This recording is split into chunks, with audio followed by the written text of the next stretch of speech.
Once you've completed your installation of AMPPS, go ahead, start it up, and you can take a look at the control panel. This video is brought to you by AMPPS Academy.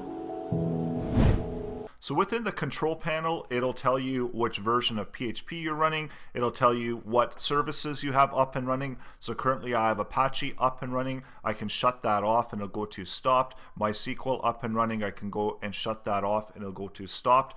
We've got some quick launch icons over here. So the first one over here will give us this option, so we can change the PHP version. We can quick link to the wiki, go to the about, credits info, and write testimonials. So if you want to change your PHP version, go ahead and click change PHP version, and that will give you all of the options for PHP versions. We also have an option if we click the links, so we have launching directly to our local host. So this is available when we click this globe icon. We can also launch directly over to AMPPS.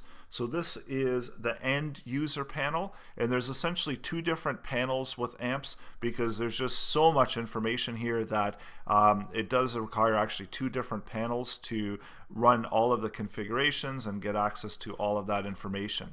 And then also there's the admin panel, which has additional settings for the software itself. So you can go into things like the settings of the AMPPS settings, so the AMPPS path, scripts path, and we are going to look more into this in the upcoming lessons as well. So once you've got AMPPS up and running, you can also go over to localhost and it'll bring you to the root directory of AMPPS. So this is what we currently have within the root directory of AMPPS.